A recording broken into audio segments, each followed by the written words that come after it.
Yeah, so I set up Dance to Radio in 2004 or 2005, and then I left the label about 5 years after, and then it's kind of like been rebooted about 4 years ago, I guess.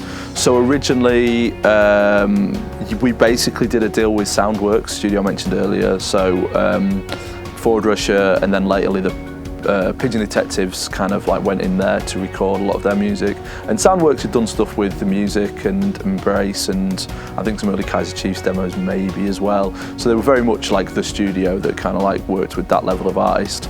So we kind of did a sort of broad brush deal with them where we could do that, and we also did we also used to release compilations, some compilation CDs. So we kind of again did the sort of deal so we could kind of put artists in that studio to record there.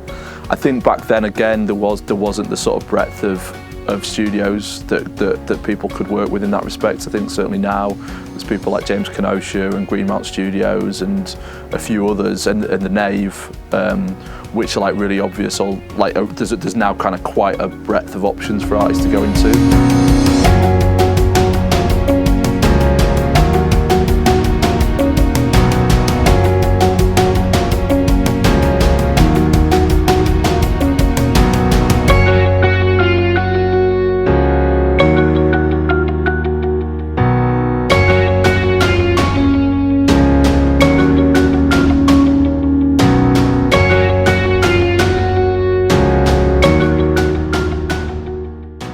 This is an audio production studio. It's not really a music studio where but we have done that before, and we've had some people, other companies come in here where they just need some sound design doing, just to make some sound effects or audio logos. So whether it will need voicing and then souping up with some lasers or beeps or any sound design being added to it. So. But a lot of the time here, in addition to studio hire, is most of the time we use it to get our commercials voiced for our in-store radio.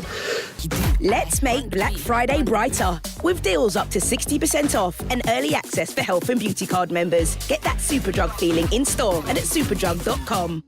Superdrug and Tops Tiles is a live service, and we have it pumping out from our studios every day with a live presenter. Amazing. So those are the different clientele. I mean, in the way it functions is that they function as normal radio stations. We have to schedule all the music. We have to build the radio station to start with all the music, with different music styles, categories. And within, once the music is all created, we have to build everything around the music with all the advertising breaks where all the ads are scheduled in. And then we have to brand the station up. Okay, so Superdrug Live. We have to get voiceovers to record those bits and pieces and brand the station and schedule it all in. So once the station is built, we hit the schedule button, and then it was all broadcasting out. I think they can be a source of jobs for people looking into kind of like sound design, sound roles as well. Swiss Family Robinson. Sounds like. Sounds like what? No, you do that for sounds like. Oh, just itching me ear, that's all.